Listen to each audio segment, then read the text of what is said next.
Wow, what a week on Wall Street.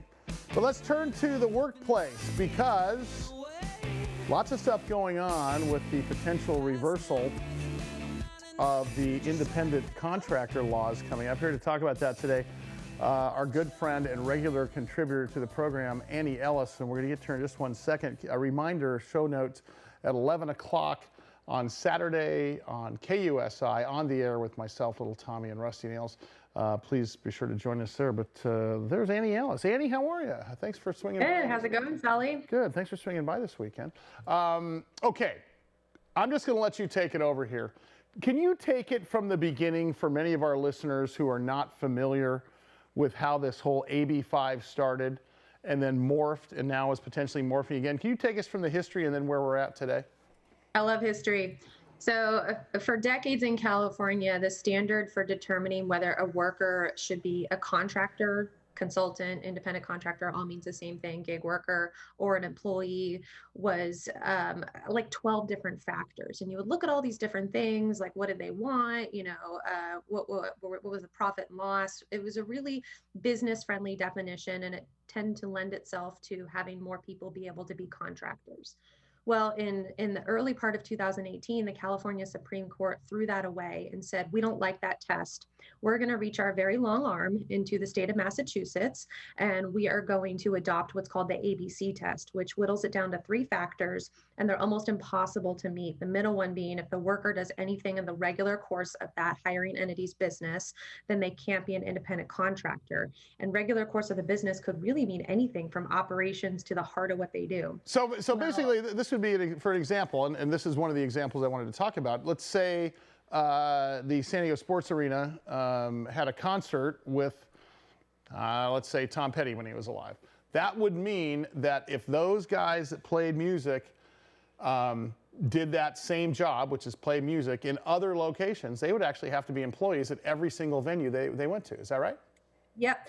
And the court in their very lengthy decision cited a couple examples that were really bizarre. Like, for example, an art museum, well, they hired like a painting instructor to come in on the weekends to give like a little perk to people. Sure. That was considered to be an employee because that was part of the regular course of the business. It's what they did, and it was a perk to members. Yeah. And so Lorena Gonzalez here in San Diego said, okay, sounds good. I'm going to make that law now. And I'm going to put that in a statute form. And that's what she put up with AB5. And it was signed by the governor, and it went into effect January of this year, and it resulted in a massive amount of litigation.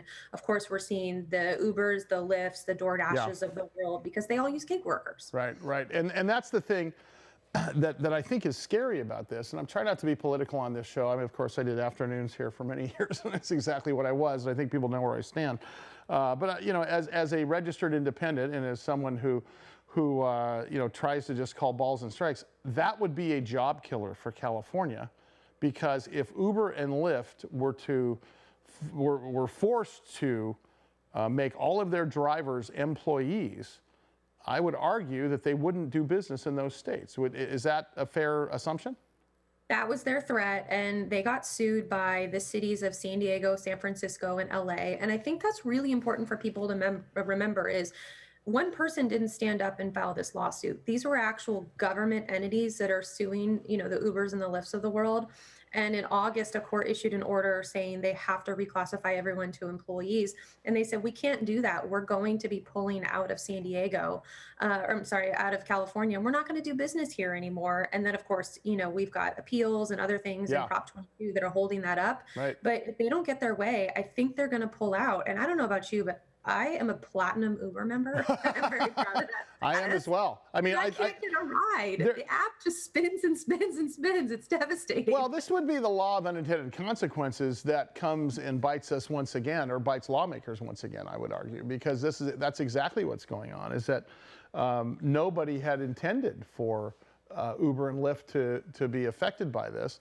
But the thing that bothers me the most is once they determine that things were affected, they're not doing much to change. So the new iteration is, which I forget the name of the proposition, if I'm not mistaken, forgive me.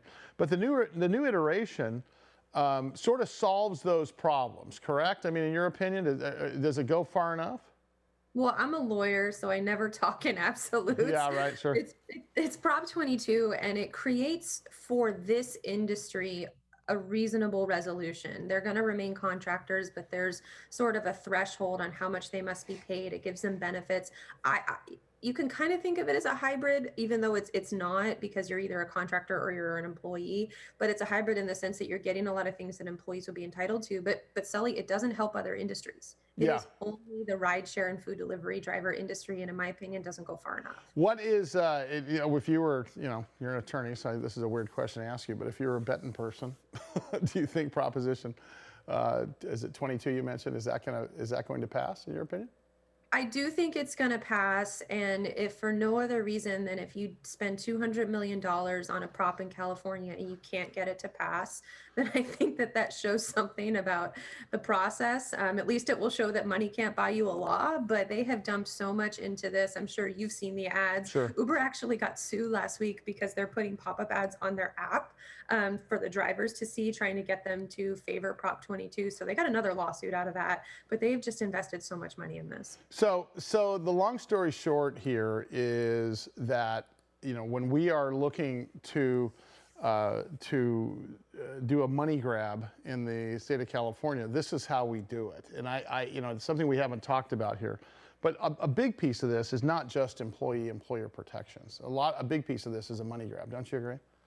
Oh, absolutely. I think there's been a lot of talk about, well, if Uber can buy its way out of AB5, what does that mean for the rest of employment laws? Can another industry buy its way out of their particular issue? And that's what I'm seeing plaintiffs' attorneys who represent these workers talk about. Did we just open a Pandora's box? Yeah.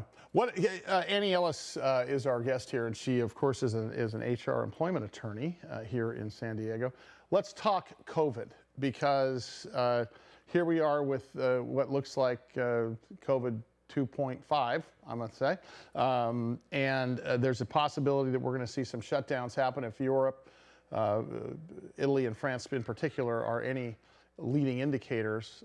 We could be facing sort of the same things. Give us an overview of what the new COVID rules are, or what the existing COVID rules might be.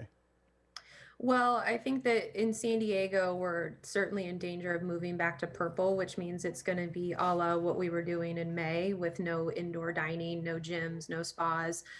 My bigger concern is September 30th was the last day for the governor to sign all new legislation in California, because the legislative session closes on August 31st. And there's just a whopper of new employment laws that you have to comply with. Most importantly, if you have an employee test positive in your workplace, there's now a mechanism in which you're required to notify everyone about this, tell them about all their benefits and paid leave. And 3, a lot of people don't know this, 3 means an outbreak under California law. And to me, that is such a small number. And that is going to trigger an enormous number of OSHA procedures starting January 1st. And it's really burdensome for employers to comply. Well, here's the question is, doesn't that violate, let's say, God forbid, I tested positive for COVID. I don't want everybody to know I tested positive for COVID. Doesn't that violate my rights under HIPAA? Yeah, so it's a good point. When you do the reporting mechanism, the information that like OSHA and the carrier get, or your workers' comp carrier, they're going to have your information, but the information that your fellow coworkers are going to get are not. But that being said, you have to tell them if they were a close contact. So if you work in, I don't know, the custodial department or something like that, and there's 5 employees, well, you've got 4 other people to figure it out. Everyone knows people are human beings. They gossip, they figure it out. So I think it is a real problem. We have had employees resist the reporting requirement to government agencies, saying, I don't want my name going to the county, because is that going to put me on some kind of list somewhere? Yeah, well, no, and that's the danger, right? I mean, that's the, that would be the COVID no-fly zone, or no-fly list, I guess. That could potentially affect a lot of things going forward. And speaking of going forward, this is going to end at some point. But you're an employment attorney, and you know that just like 9/11 changed the way we all travel, even today, this is going to change something in our lives going forward, long when it's gone. And it's going to be long gone at some point. We're going to be, it's like the gas lines of the 70s, these different snapshots in our lives that we've all lived through. Someday we're going to look back and go, God, remember those days when we were wearing masks. But what do you think some of the employment metrics that have changed and are in place now. Which of those do you think are going to remain long past COVID, in your professional opinion?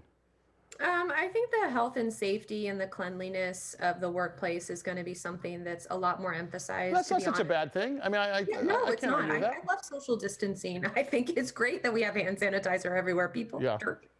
But I think the flexibility is the big thing. So before it was, oh, you're working from home, that must mean you're slacking off. I think that's going to be a lot more acceptable now. Yeah.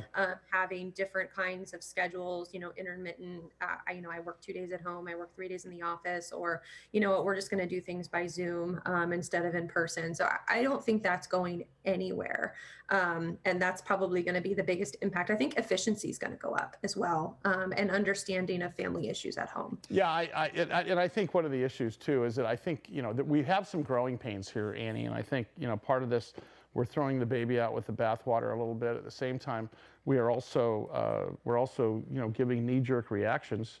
At least lawmakers are. And I think they're going to have to walk back a few things. They're going to have to enforce a few more things. I think as we get closer to the end of this thing, I think it'll become clear which stuff needs to stay and which stuff doesn't. Annie, thank you so much. Annie Ellis, AnnieEllisLaw.com. Business-friendly solutions for employment law needs. She is not a sponsor. She's just a smart attorney representing businesses in California with their employment law needs. Go check her out.